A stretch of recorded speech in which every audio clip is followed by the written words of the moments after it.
finding things.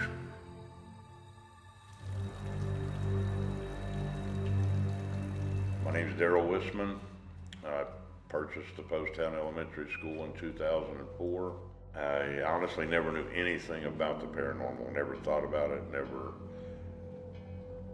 even talked about it ever before. You know, some places seem spooky and scary, but as far as there being spirits or ghosts or something there, I never really even considered it anywhere. So I guess you would call me a skeptic.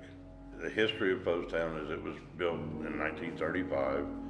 It ran from then till the school year of 99 and 2000 when they shut it down and built the new facility. There's a lot of history in Poasttown with train wrecks, that they were about a mile down the tracks, and some people say that they used this land before the building was even built as like a triage area.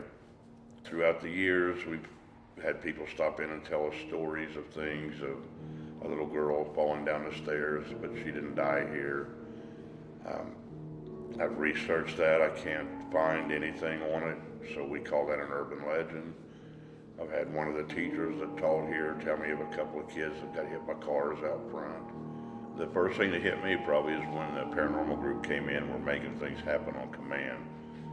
And before that, I would notice, like I'd come out of a dark hall into a dimly lit hall, and I would see like a shadow or something, and I just thought it was my eyes playing tricks on me, because I'm getting older, and you come out of one light area and into a darker or brighter area, and your eyes take a second to adjust.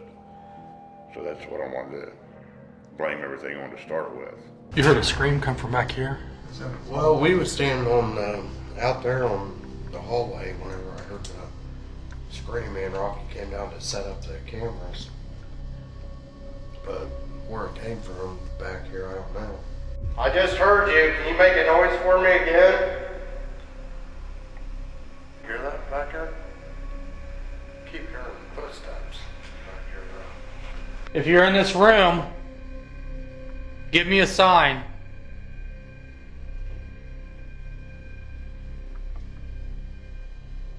Yeah, I heard a voice right back here. Right there where I was standing when I heard something scream. And it came from right in there.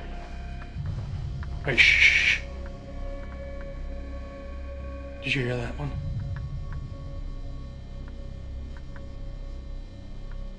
The most outstanding spot in my mind would be down in what we call the dry goods room, that we later found out was the cook's office.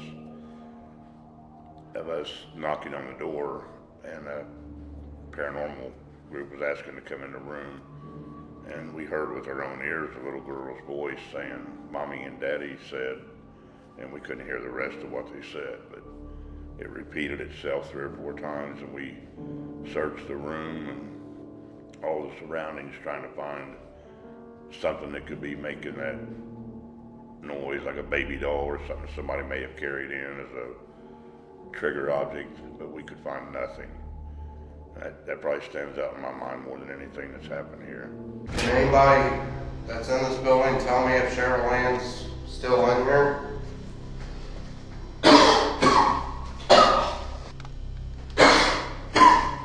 You alright? I feel like I'm choking. Man, I feel like I was just totally lost my breath. Did somebody here die with something to do with their throat, and you're trying to tell me about that? I'm gonna check out the nurse's station. This room here was, at the time it was a school, was used as a nurse's station. We're gonna be here all night. Is that gonna bother you?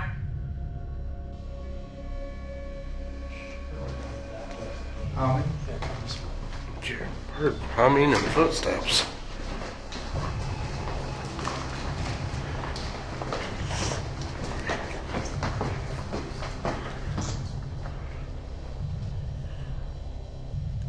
Are you in this hallway?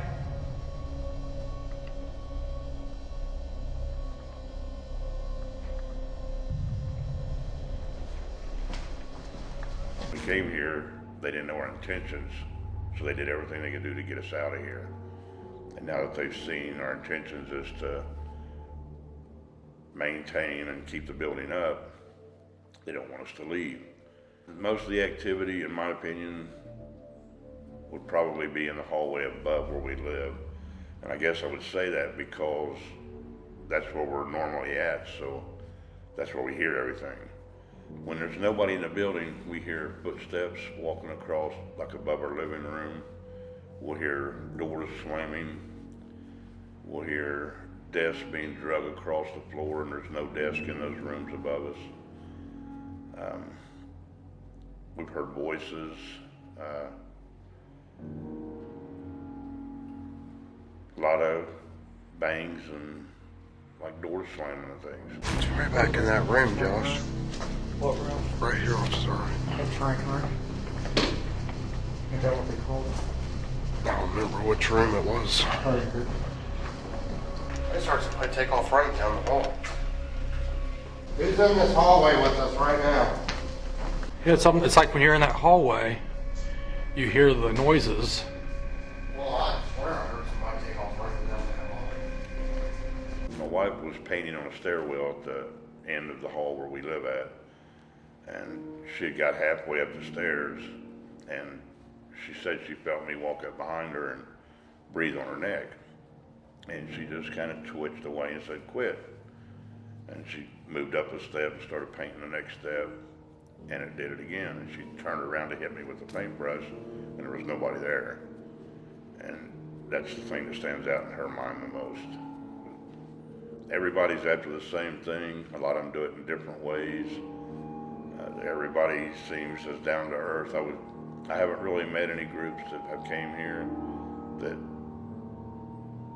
I wouldn't trust in my own home, which this is my own home. So I've met some of the greatest people I've ever met in my life through the paranormal community. A lot of them I hope to remain friends forever, and it's just been a great experience all around for me.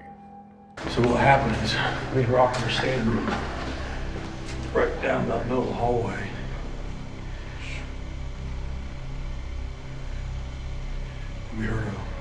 We heard a loud banging noise come from over here. So we turned to come down this way, and Rocky said he's seen something go right in front of this plywood. You hear that? Footsteps.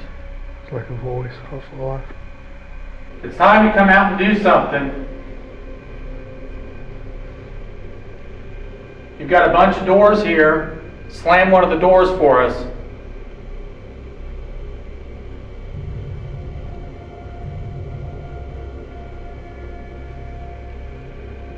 Is there anybody here that don't want us here?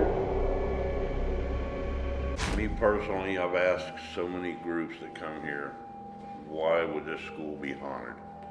And a lot of different paranormal groups have told me that when you pass, that a lot of times your spirit will go to where you were the happiest. I've also had a lot of paranormal groups ask me their first question when they get here, how many people actually died here? None that I know of. Okay, then why would this place be haunted? Well, my question is, if you go back to the happiest place you was ever at, why would you go where you died? So I don't feel myself that as I'm learning about the paranormal, I don't feel that death is what makes a place haunted. I think there can be like trauma areas where people are murdered or something that may be haunted because they just can't get away from that. But with the school being a place that people would come to because they were happiest here, I just think that's why things hang out here. I think a lot of things here are residual. You hear a lot of the same sounds. There's always something happening that you can't explain. And other than it being residual, I don't know any other way of saying what it actually was. I walk the building a lot by myself. I carry a small flashlight. I never use it. I try to stay in the dark all the time. What amazes me is how many people keep coming back, the same people.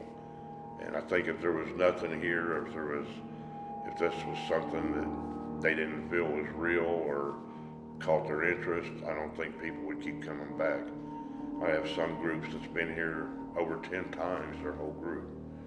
I have groups that come that says they would never pay to go anywhere, but when they get new investigators in their group, they always come here and pay because they always get something.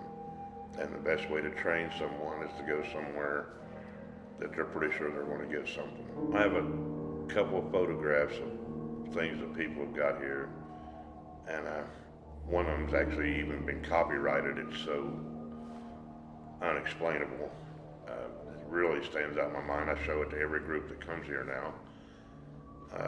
As far as audio, everybody that comes here seems like they get something on audio.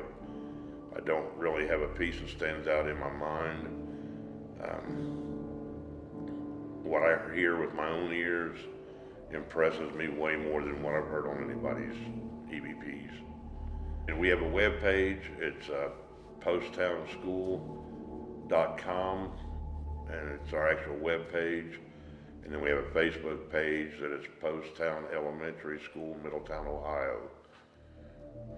And you can contact us on either one of those pages. And then my phone number is 513-464-1330. And that's on every page in the website, and you can call me anytime. Can you do something other than a knock? Can you say something for me? I got a device. If you come up to me right now, it'll light up. Hear that? Right behind us. Poasttown Elementary School.